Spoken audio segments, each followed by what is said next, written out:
I can't remember my dreams. I can remember them for maybe a couple of days, but then they're just poof, away on the breeze, the sea breeze. I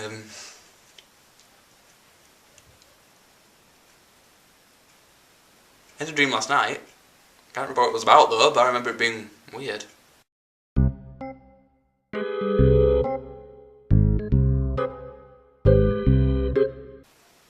Actually no, it was a lot of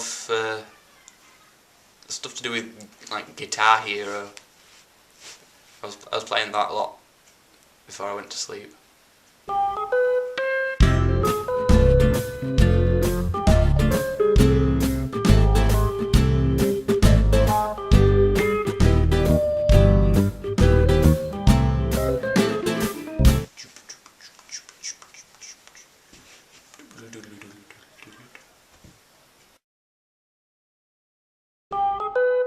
Weirdest dream.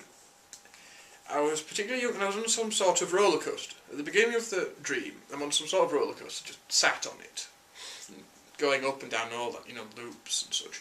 But somewhere in the middle of it, rather than being sort of theme park or something, it was in a scrapyard. It was somehow in a scrapyard full of cars and, you know, just random stuff. I'm still going. And then, as the dream continued, I was then on a car. A random car, rather than a roller coaster, with just flying around and doing weird things. And then I ended up just flying off the car, and then just, I think I landed on a pile of scrap or something, and then I woke up. I really don't understand it, but that's the weirdest dream I've had. No, I know it's not a long Odyssey dream, it just stuck with me because I really did not understand it. On a roller coaster, then I'm on a flying car in a scrapyard, then I'm off the flying car and onto some sort of pile of junk, and I woke up, so...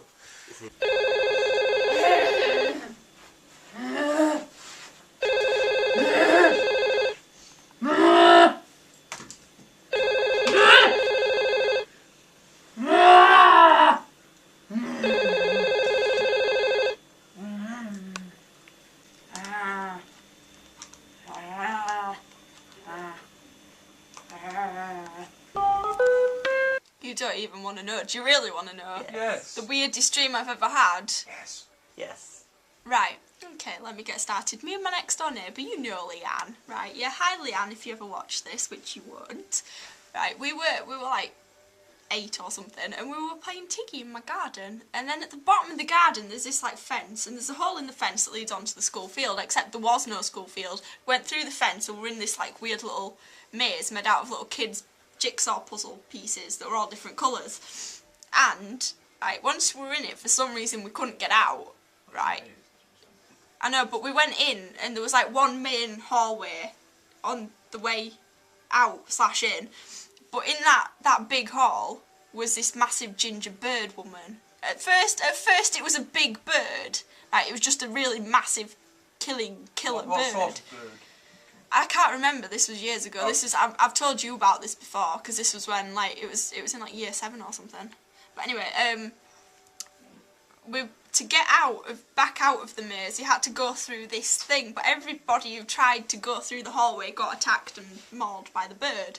So we waited until this poor unfortunate soul went through and got mauled by the bird, and then we did a runner and we got out. But then the bird one was like, oh crap, somebody's escaped. So she came out, but we were running through my garden. It was like this big game of tag. But as soon as the bird woman came out, she was a ginger woman, which was weird. Dressed in like a pantsuit, and for some reason it wasn't like, why is this random woman here? It was like, oh, she's the bird, I know she's the bird. And she was chasing us around the garden, and somehow we managed to commandeer a shotgun. I'm really not sure how that happened. There was a shotgun, but we didn't use it, we couldn't get it to work or something, so we just threw it aside. The next thing we know, we're just running round between me and Leanne's garden, just, you know, as you do, just like a game of tag, like somebody's chasing us. And I remember at one point the bird nearly got me, so I went over and grabbed the fence and said, I'm on the base, you can't get me. So it didn't, it went off. And then I ran away again. And I was walking past the window, and there was this lad who Leanne had a crush on at that time, with the shotgun in my house. And I remember banging on the window and like being like, help, help, there's a bird chasing me. And he was just like, what? And he was just looking. And then eventually we went back down the garden again, and the bird woman came for us and she was about to eat us, and then this lad came out and shot the bird. And that was where it ended. And I've actually remembered that through the years because of how epic it was. Since then, they've all gone a bit gory and nasty. I got eaten by dragons last night, so you don't really want to know that. So who are you again? I'm Royston Pith, and I'm here to complain. I sent you a very angry letter about my cable. And I never got a reply. Is that what this is? If you read it, you would have known. I did read it. I still didn't understand it. It was very clear and coherent. You spelt cable wrong. Oh, so this is how it is it? I will not sit here and be blackmailed by you. No one's trying I'm to... leaving now. But I assure you, this is not over. It's over. Don't say that. It's all over. There's always other ways of doing things, you know, Roy. Yeah, like what? Threats, blackmail, bribery. Bribery. That'll do it. Roy, I don't think you have the kind of money these people respond to. Trust me, Peter. I have exactly the kind of money those people respond to. This is monopoly money. And your point is? Weirdest dream I've ever had.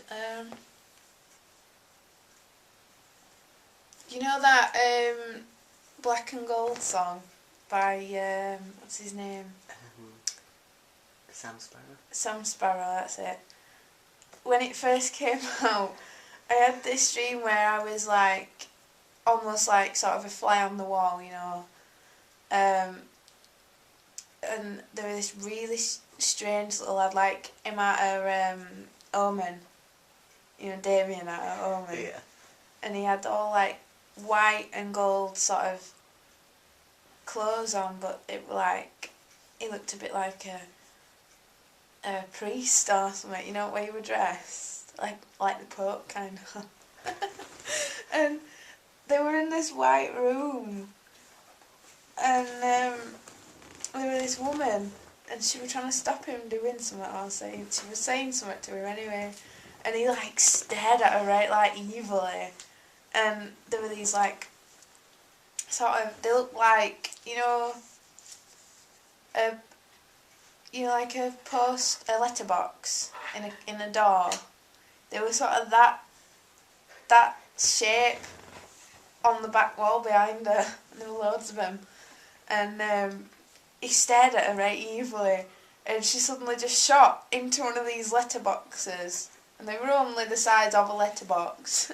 And she just like went and like, you know, got all smushed into it, and you just saw like her leg and her hand going, and then there's blood everywhere.